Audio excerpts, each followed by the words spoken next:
Few missionaries in the history of the church have carried the gospel at greater personal cost than George Liele. Born into slavery, freed by grace, threatened with chains again, and pressed by circumstance to the edge of the known world, he crossed an ocean not as an explorer or an adventurer, but as a man who could not stop preaching Christ.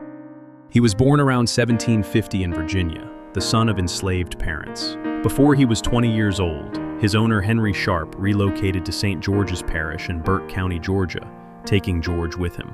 Sharp was a deacon in the Buckhead Creek Baptist Church in Burke County, Georgia, and he brought George with him to worship.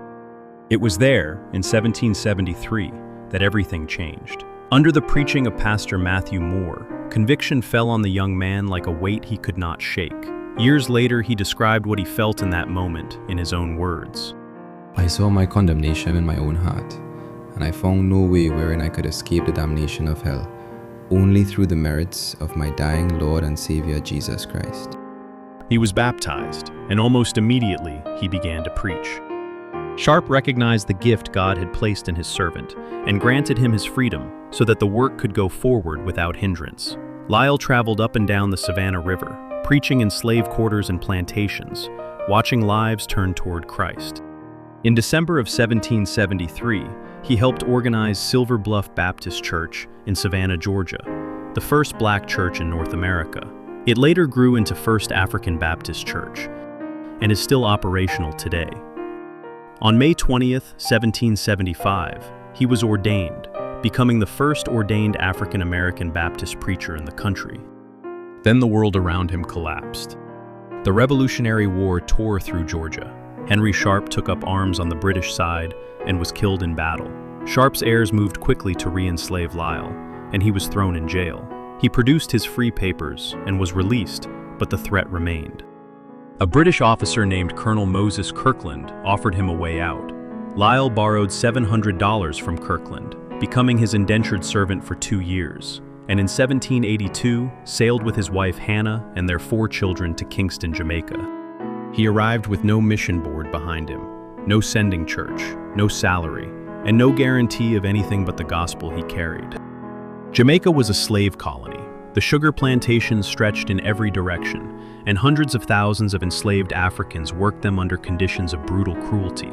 Liele saw not a closed door, but an open field. He began preaching wherever he could.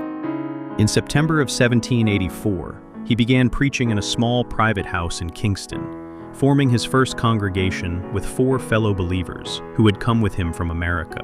By 1789, he had acquired 3 acres of land at the corner of Ellison Road and Windward Road to construct a proper building. When that building was completed in 1791, it became the first church in Jamaica built and led by a black man, and the first Baptist church on the island.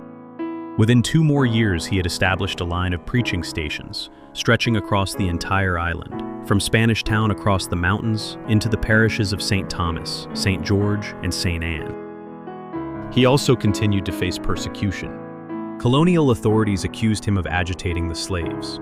In 1802, a Jamaican law was passed specifically to forbid preaching to slaves, and that same year he was arrested, placed in irons, and imprisoned for more than 3 years. Liele had no denomination organization to appeal to, no committee to advocate for him. He had only the God to whom he had given himself, and he had given himself completely.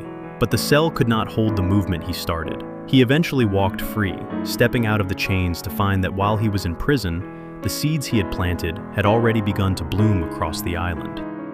By 1814, his labors had produced, directly and indirectly, some 8,000 Baptists in Jamaica.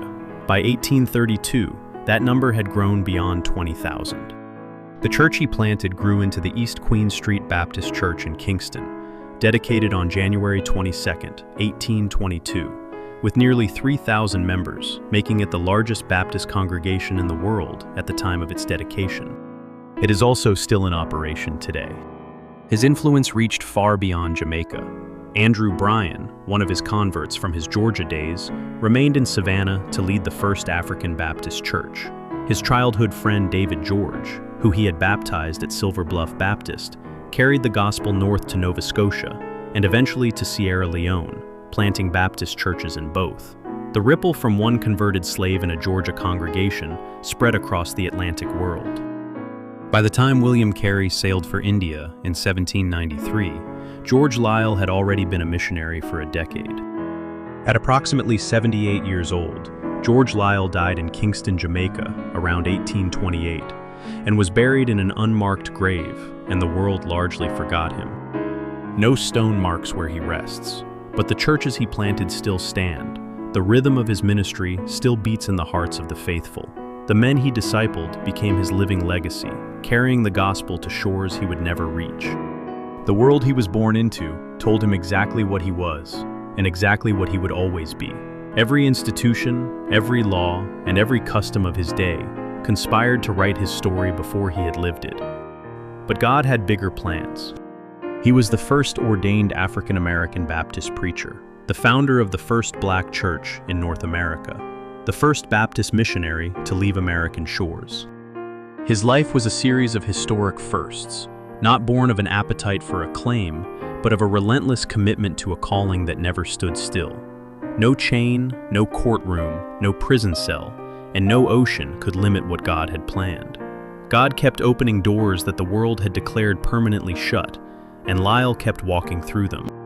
In his own words, he had asked of God only this: I requested of my Lord and Master to give me a work. I did not care how mean it was, only to try and see how good I would do it. That prayer was answered beyond anything he could have imagined, and while he began life as property, he ended it as a herald of the King of Kings, the first of a great host of missionaries who would carry the light of the gospel to the nations.